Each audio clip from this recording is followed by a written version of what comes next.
शासन की संविधान नीति कई वर्षों से चल रही है, जायज लंबित मांगों का हल सरकार नहीं कर रही है, जायज लंबित मांगों का हल सरकार नहीं कर में रही है।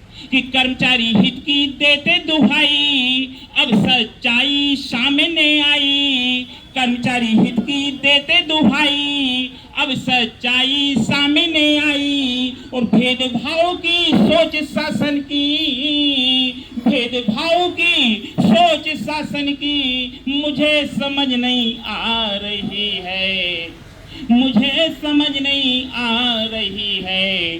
जायज लंबित मांगों का हल सरकार नहीं कर रही है। वो संविधान की बातें करते, नित नए उनके नियम जो बनते, संविधान की बातें करते, नित नए उनके नियम जो बनते, समानता के अधिकारों की, समानता के अधिकारों की कैसी दुर्गत हो रही है। जायज लंबित मांगों का हल सरकार नहीं कर रही है।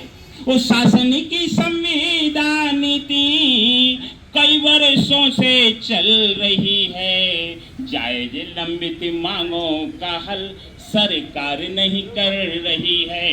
उस संविदा शब्द हटाना होगा, सबको नियमित करना होगा, संविदा शब्द हटाना होगा, सबको नियमित करना होगा। और काम के बदले दाम देने में, काम के बदले दाम देने में कंजूसी क्यों हो रही है, कंजूसी क्यों हो रही है। जायज लंबित मांगों का हल सरकार नहीं कर रही है। शासन की संविधान नीति कई वर्षों से चल रही है, जायज लंबित मांगों का हल सरकार नहीं कर रही है। बहुत बहुत धन्यवाद आप लोगों ने।